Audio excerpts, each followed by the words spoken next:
Welcome back to episode 102 of Inside the Vault, a Carolina Panthers podcast. I am your host, Ryan Smith, as I have my Panthers jacket on today, recording this podcast here on Monday evening after the Carolina Panthers emerged victorious with a 31-28 victory over the LA Rams to get to 7-6 on the season. Let's clap it up for our Panthers. Oh my gosh! I am pumped. I could not believe that they were able to do this. I'll be honest, guys. I did not see this one coming at all. I don't know if a lot of you did. I'm one of the most optimistic Panther fans out there. And it was a challenge for me to see, especially without J.C. Horn and Trayvon Merriweek in this game, that the Panthers were going to come out with a victory. But by golly, they did it. Bryce Young, 3 touchdowns. Stafford turned the ball over 3 times, and the Panthers coming out with that victory to get to 76 on the season. How it happened? Bryce Young, 15 to 20, 206 yards, 3 touchdowns passing. Matthew Stafford, 2 touchdowns, 2 interceptions, 243 yards passing, 18 of 28. For the Panthers, Chuba Hubbard, 17 carries for 83 yards. Jalen Coker had 4 catches for 74 yards, including 1 touchdown on a 4th down play in which Jalen Coker had a nice fade route there. 11 total tackles for Lathan Ransom on defense. He was a missile out there to the ball carriers, especially the running backs, Blake Corum and Kylan Williams. Derek Brown had a sack on Matthew Stafford and forced a fumble that won the game late in the 4th quarter, recovered by DJ Wanham. Derek Brown, so underrated. This might be his finally, might be his all-pro season that the Panthers have been waiting for such a time as this. Tedero McMillan, if I told you that through 3 quarters, Tedero McMillan would have 0 catches, and the Panthers were winning, I wouldn't have believed you. But that was the case on Sunday as Tedero McMillan comes up with a 4th down and 3 touchdown by Bryce Young to take the lead. It was a 43-yard pass to take that 31-28 lead on a 6-play, 65-yard drive that ultimately ended with the Carolina Panthers coming out on top. An absolute dime by Bryce to Tedero McMillan. Let's get into the stats now from the game. Panthers, 379 yards total for the Rams, 358 for the Panthers. But those turnovers, 3-0 in favor of the Rams, was the difference in this game. 22 first downs to 17 in favor of the Rams. Panthers, 7 penalties for 70 yards. Got to clean that up. Rams penalized just 1 time for 5 yards.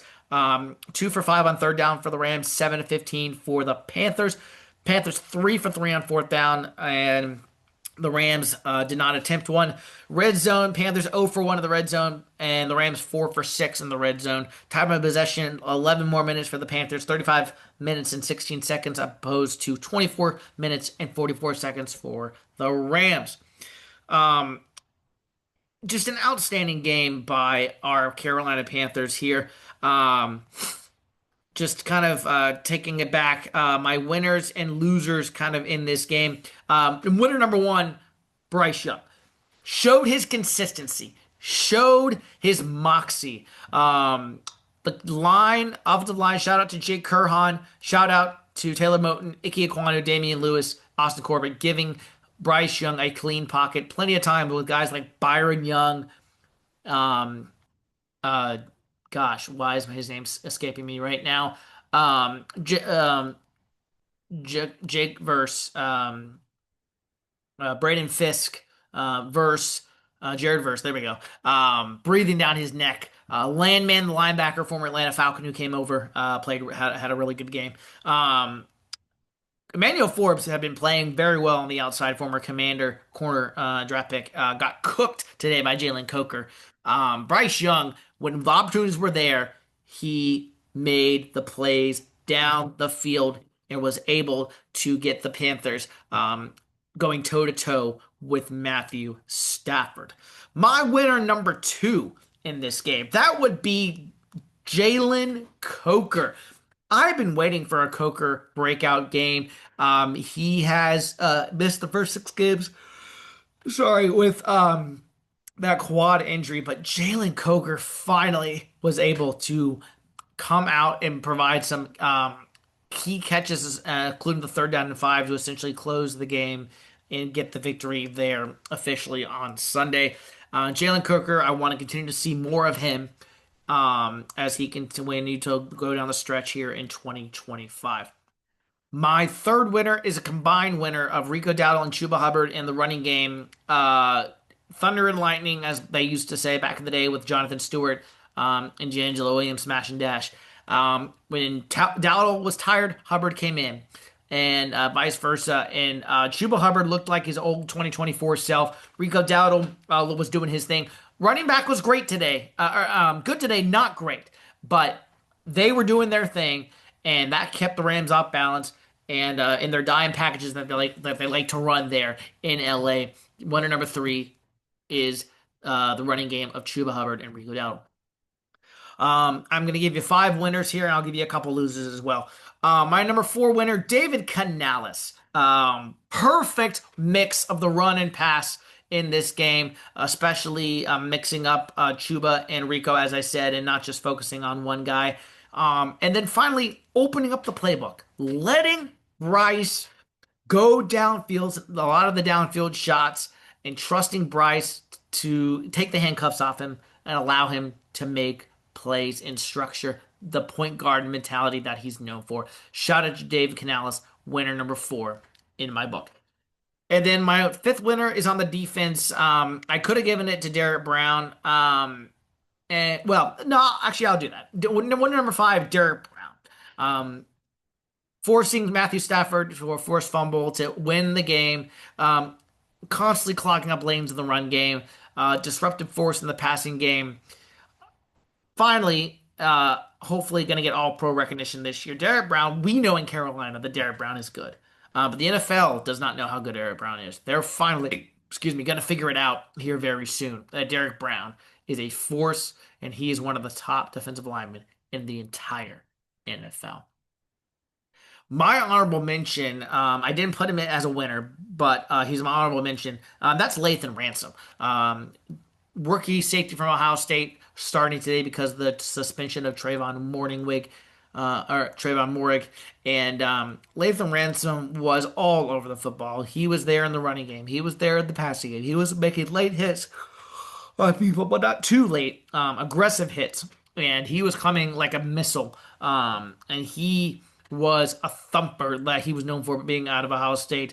And when this guy gets a chance to start, hopefully next year in 2026, look out because I think the sky's the limit for this kid as a safety here in Carolina. Losers. And I hate to use this term, but yeah, this is a new thing I'm going to start doing maybe every other game. Not every game because yeah, I just don't feel like doing that. But I have two for this week. Number one, Jatavian Sanders. Now, I will preface this. Jatavian Sanders, great blocking on the Chuba Hubbard 30-yard touchdown screen pass.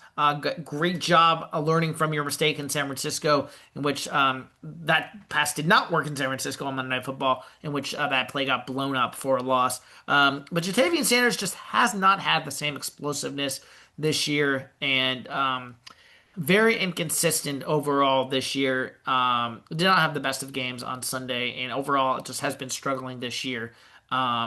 Not the same player that he was his rookie season, what it seemed like he was coming on before his injury, excuse me, against the Kansas City Chiefs, with a neck injury that ended his season prematurely last year as a rookie. And then my second, we'll say down player instead of loser. I think just have down. Yeah, I guess that sounds a little better in my opinion. But my second one, and I could have gone a lot of different ways here, but it's okay. Trevin Wallace. I like Trevin Wallace. I hope he's our line. I hope he's gonna be our linebacker for a long time. But if we get a chance to upgrade from Trevin Wallace, I think the Panthers would take it. He was a thumper coming out of Kentucky, all nose for the football. Dan Morgan specifically shouted him out, obviously as the GM, and obviously spent a third round pick on him.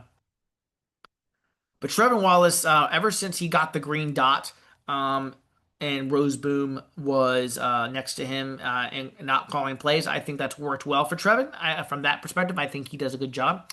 I just think he has enough tape right now through his few years with the team that some of the missed tackles and missed assignments he just can't have. It's unfortunate to see that still happening with Trevin, and there are certain parts of his game that he definitely needs just to just get into the weight room this offseason, get a little stronger, and then get into the study books and really get after it this offseason to come back and have a better 2026. I want Trevin to prove it to me. I want him to be a successful Carolina Panther for years to come, but not seeing enough explosive plays from him down the stretch consistently and throughout this season is my second down player of this game. And again, apologies. Battling little bit of a cold, so I apologize. This is going to be a little shorter of a recap, but I wanted to at least give this a little bit of a recap for you guys here, so you can come listen to it for out this week as the Panthers are on the bye. Finally got the bye, week 14, latest possible bye. Carolina Panthers 31-20 victory over the LA Rams. Needs for next year, I'll just go ahead and I'll just say a couple of things because we're down the stretch, 4 games left remaining, playoffs or not, depending on what happens. Linebacker for sure is probably my number one need on defense, along with some safety and corner depth. Those are probably my top two needs on the defense side of the football. On the offensive side, we need a dynamic stretch the field tight end. Consistently, I think Mitchell Evans can be a great tight end too. I don't know if he's a tight end one. Tommy Tremble is a good tight end three. Jatavian Sanders, not sure, as I said about him earlier. And then offensive line, we need more depth there as, they could lose guys like Brady Christensen, Austin Corbett after this season. And depending on how some injuries go, healing up for stuff it's not going to be quite as good next year as it was this year. So some more offensive linemen later in the draft would not hurt for this team. Uh, but that those are my top needs for the Panthers. Sam Martin and Ryan Fitzgerald, shout out to them. I know we don't talk about special teams enough, but Sam Martin and Ryan Fitzgerald being two first year Panther players, but they are doing a great job. Sam Martin constantly not out kicking his coverage, but either fair catching it inside the 20, inside the 10, or if the ball does bounce, it gives us a fortuitous bounce down inside the 10-yard line, sometimes even inside the 5. Sam Martin has been doing a great job for the Panthers this year. Definitely an upgrade, in my opinion, on Johnny Hecker. And then Ryan Fitzgerald, I'm drafted rookie free agent, 3 kicks already to for game or 2 kicks. I'm sorry. Um, as game winners. I mean, what else can you say about Ryan Fitzgerald? He is doing his thing, and it is such a great thing to see that a kicker that can kick below longer than 50 yards consistently. Ryan Fitzgerald out of Florida State. Has a chance to be a real franchise kicker here in Carolina, just like another guy from Florida State did it for a while, which was Graham Gano here in Carolina. I will be back next week for some bye week thoughts and going into the Saints in New Orleans preview. We'll do that next week. So enjoy this bye week, Panther fans. Victory Monday, victory Tuesday. Just enjoy this bye week coming up. And the Panthers are hopefully going to get healthy. Guys like J.C. Horn will come back. Traylon Moore will obviously be back from the suspension. He was back to officially was lifted today. And hopefully they can get some other guys back. I mean, Robert Hunt at right guard would be huge going into these final 4 games as well. But this has been Inside the Vault, episode 1 and 2, Panthers, Rams recap. Panthers, your victory over the Los Angeles Rams, 31-28 to get to 7-6 on the year with just 4 games to go. My record going into the year was 8-9. That is very much in play. I do think the Panthers have a good chance of beating the Saints to get to 8-6, and then it's going to depend on how those matchups with the Bucks and the Seahawks shake out here to end this year. Former Panther quarterback Sam Darnold and Baker Mayfield standing in the way of the Panthers for a potential playoff berth in 2025. You love to see it. You love to just be in the hunt, playing meaningful football for the first time since 2017 when the Panthers made the playoffs back in 2017 with Cam Newton and the boys. So that'll do it for this episode of Inside the Vault. Episode 102, again, recapping the Rams Panthers as the Panthers enjoy their bye week coming up here in week number 14. Rate, review, and subscribe wherever you get your podcast. We will see you next time. Thank you so much for tuning in.